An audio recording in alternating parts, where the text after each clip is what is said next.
What is going on YouTube? Heading back making another brand new Crypto TV episode. In today's video, we're going to be looking at XRP, Ethereum, Bitcoin, Solana, as well as the S&P 500. As you guys know, we are still doing our crypto coin display giveaway. As you can see here, it is a $130 crypto coin ticker that we have in all of our videos. All you have to do to enter to win one of these is comment your favorite cryptocurrency down below, as well as comment subscribed. Do those two things as I will be checking, and we'll be doing the drawing this Sunday, so stay tuned for Sunday. More importantly, what we're looking at in today's video, it's been a few days now where we've been talking about the consolidation that's been happening within crypto for quite some time. It's been almost a week now of literally markets just trading sideways. We've been waiting for some sort of movement that is going to happen. You know, the longer we trade sideways, the more indefinite we are going to be seeing a big volume injection or leak out of the market, which will ultimately send us in either direction, giving us the opportunities to buy in or sell short. But otherwise, you guys know we've just been trading sideways. Every crypto has pretty much either been trading inside its sideways channel. No, literally that's it. Every crypto is trading inside its sideways channel. Solana is probably the one that's starting to dump from retesting what could be from retesting or hitting all-time highs to now starting to consolidate back down. Very interesting the way these markets are moving. We saw a bearish cross in the MACD on Solana, as well as, you know, we are tumbling down into the moving averages. Or a more neutral playing field on the relative strength indicators. But otherwise, we're going to try to figure out when this breakout could be coming to, how to prepare for it for all those that are new to the channel. Also, I want to give a huge shout out to NFT Legends for sponsoring today's video, guys. So if you want to learn a little bit more information about this new and upcoming NFT project, definitely stick around to the end of today's episode. Otherwise, if you guys are new to the channel, definitely make sure to subscribe, turn on post notifications, smash the like button for the YouTube algorithm, and let's jump into today's episode.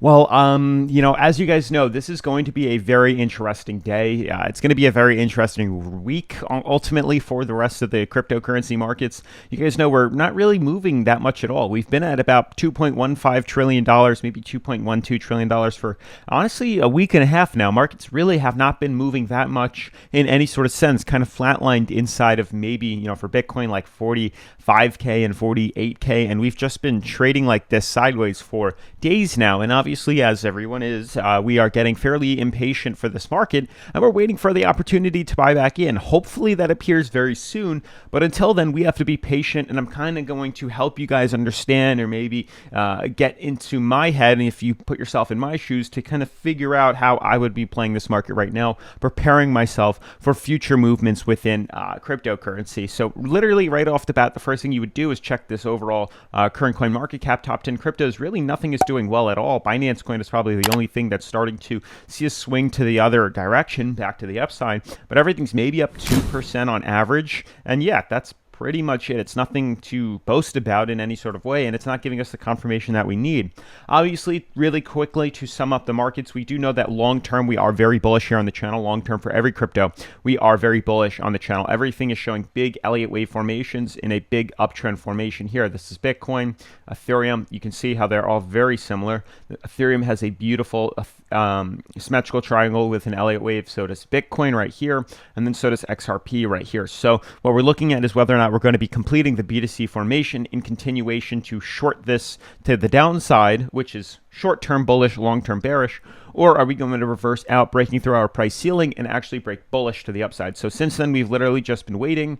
Markets have been consolidating. We literally have not been doing anything. Prices open and close between like $1.07 and like $1.12 for the past couple of days now. Since September 8th, it's been about a week now where markets have literally been doing nothing. And this is getting stagnant and people are getting bored, which I understand. I'm getting bored of this too. But I do know that the longer this takes to consolidate, if this takes even longer, let's say it takes a month, when it does decide to break, it's going to have so much more volume than it would have if we just consolidated where we are now and then decided to break out. So I am getting excited. The longer this, you know, consolidates for, it evens us out on the MACD. It evens us out on the MACD and the RSI. It allows us to build that volume and the pressure to eventually pump in either direction.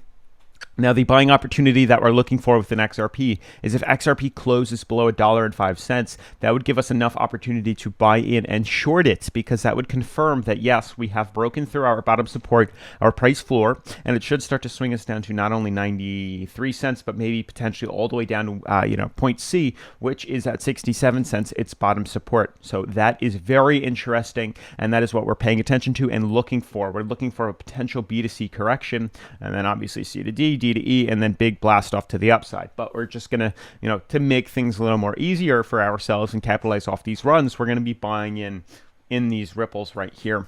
But short term, very short term, what we're looking for right here is just a confirmation. So we need the price to either break bullish above its top resistance at $1.30 so we can leverage it to the upside, as we were trying to do the other day, or we need to see the price break through a bottom support and fall to to point C, which would happen the second we see confirmation and close below this bottom support here. So things are pretty crazy right now. We're waiting for this confirmation.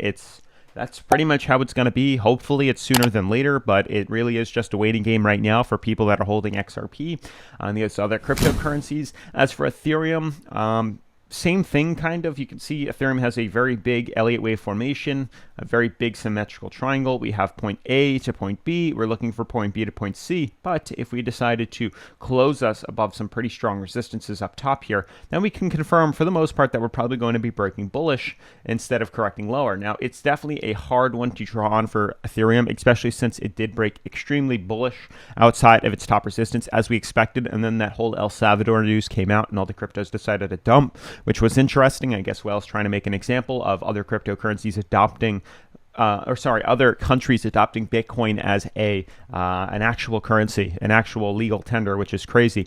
But we did decide to correct, obviously, because we were so much higher than these other cryptos. It looked like we were ready to pump, and then price was manipulated to correct lower, which was incredible. I didn't think I would ever see that, but we bought in the second we saw the day close above our price ceiling, and then we saw a major run, and we capitalized all the way up here. It was amazing, from $400 all the way up to $4,000, and that was a great move. And then we immediately saw markets dip, which was not expected or anticipated, and we've been consolidating out since. So I mean, I wouldn't get ready to buy into Ethereum just yet because of the way it's trading inside here. Yes, we're trading above its price ceiling, but it does give it a little more room for the possibilities of us getting back inside here. And that's pretty much what I'd wait for. Obviously, I can't say now to buy in because it's trading above its price ceiling, but it hasn't moved. So I wouldn't really pay attention to it. I would just skip Ethereum for right now and then focus on some other cryptos. If we see it, I would say break through this resistance here, then maybe we buy in, but I'm not entirely sure. I would take my focus off of Ethereum for right now. As for Bitcoin and these other cryptos, Bitcoin really shows the best opportunity. It shows a beautiful symmetrical triangle, a beautiful Elliott wave formation, which is long-term extremely bullish. This ends pretty much right around the end of 2021, so it's really not that long. We have September, October, November, December, 4 months to finish and complete this Elliott wave here, and then we're pretty much looking to see a blast off here at the end, back up to all-time highs, if not even higher. That's what we're looking for and speculating to happen by the end of the year. I'd be very, very, very disappointed if we decided to dump lower, but I don't think that's what's going to happen. So really, we've completed this starting point to A, and then we've completed A to B, and we're looking for either a B to C confirmation short term or breaching through our price ceiling at 50K, which once again we did. Anticipating the run up, we were going to continue this higher low formation, which would have been great, like this, breaching an earlier, bullish run to the upside, but we didn't. We actually decided to correct lower, falling back down to our bottom support, trading inside the sideways channel that we've been in since August 7th. So it's been about, a month and a half now of this consolidation. So once again, we are retesting the bottom moving averages. We are retesting this bottom support here. We're trading at 50 in the RSI. There's plenty of room for us to see a big run. But what we're looking for, I guess, with confidence is to see where exactly we're going to be moving to. Now, yes, we're trading right inside of the sideways channel here, but I would not touch this. I would wait, as I am with XRP, I would wait to see whether or not we break through this bottom support here at 6K, I think it is, 44,000, 44.4. If we close below 44.4, then yeah, we're probably going to be seeing a B to C formation completing that, which would be great because we'll buy in at bottom support here at 34K and leverage it all the way up to 44K again. It'd be a huge opportunity, but there still is this, small opportunity that we could break through our price ceiling, as we've tried and attempted to do and actually completed before until we saw the manipulation. So there's a very big chance we could try and do it again. We could see prices come back up, retest 50K, close us above 50K, and we're buying in for another run, completing what we're trying to do. But since then, it's very interesting because of all the rumors with September being bearish, or not even rumors, facts that September has been bearish every year for Bitcoin for the most part. So, it's just the waiting game right now because, there is something brewing right now and you guys just have to be patient for it. I'm being patient for it. I'm not going to just throw all my money in right now, as it makes more sense to just wait for this market to consolidate. Otherwise, Solana looks okay, but it's just so overbought. It needs to come back down to like at least 50. I'm not touching Solana. There's like no way to tell if it's going to just dump and correct, because realistically, coming back down to this bottom support would be ideal, but I don't think it's going to do that. And then the S&P 500, guess I was wrong with where I drew this bottom support here. I thought this would be the bottom, as most of these tend to be. It'd be interesting to see which one exactly is the bottom. Maybe it's here. I don't know. I could be wrong. But we're looking for where this could bottom off. I think this is pretty much it, though. Maybe another day, and then that'll end that. But yeah, we'll see.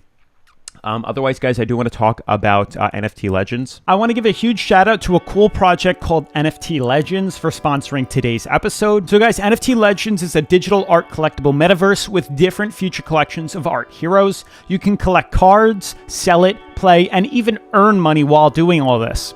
But if you want to play with other users, it's your chance to increase the number of your cards and your NFTL tokens. So guys, NFT Legends has created a DAO to manage their project, and all the funds collected by their sales will be distributed to DAO participants, or in other words, NFTD holders. And you can check out their financial vault for full transparency of their sales. So that means NFT Legends is trying to be as transparent as possible. Basically, they want to create a community-driven project with strong contributors who will share their vision of collectible card games. They're also allocating DAO treasury funds to engage long-term users and to prepare for big partnerships. Now, DAO participants will vote for any major changes in their technical features, future collections in different blockchains, prices, and even gameplay. And not to get confused, NFT Legends is not only collectible art cards. There will be deploy contracts that will allow you to interact with other NFT holders or legendary creatures. You'll be able to even earn more cards or tokens in different activities such as battles and adventures on their website. Now, when you send one of your heroes or a team to an arena contract and you defeat another one, you will earn pretty much skill points. Now, skill points will give a hero more chances to win in a next battle. So arena contracts will randomly choose opponents, so any hero has a chance to win and earn skill points. And also, defeated players will pay indemnity, or you will own his card or cards, basically getting your own NFT in battle. You'll win that in battle. This gives you the opportunity to increase chances of your hero by applying abilities cards before going into an arena. So NFT Legends token, also known as NFTL, is the native token of the NFT Legends ecosystem. NFTL token has a great impact on the gameplay, and the NFTL serves many purposes as well. This allows you to give a name to your hero. You can spend it as indemnity instead of actually losing your own hero in battle in case you lose. You can also buy and add abilities to your hero before going into the arena to increase your chances of winning. You can also burn your hero and pay for a new one in the dungeon if there are any unsold heroes left from the collection. Lastly, you will even be able to buy limited cards from the NFTL token as well, so it really just increases your chances overall of getting a more limited card in the future. Now, if you own a hero card, you can claim the NFTLs that are accumulated by the hero. Accumulation of the NFTL token by each hero depends on the card's rarity. Obviously, the more limited, the more you'll get. Now, it starts from 3,600 per year and increases by the rarity coefficient up to almost 11,000. And if you participate in the initial contribution period of each collection, you will receive an additional almost around 1,800 NFTLs as well. Now, all the collections on the same blockchain will generate NFTL, so the earlier collections have the ability to generate even more NFTLs in the future. Now, giving your hero a name doesn't necessarily increase the accumulated NFTL's ability of the card, but it gives you an opportunity to make your card more rareable on the secondary markets. Now, keep in mind, if you're defeated in battle, you can pay 3,600 NFTLs instead of losing losing the hero card, also called Indemnity. 33% of this amount will be burned, 33% will go to DAO Aragon Treasury, and 33% will go to the winner of the battle. And that's pretty much how it will be split up in the arena. Each collection includes a total of 16,384 unique heroes. Each of them is created by a combination of several different components.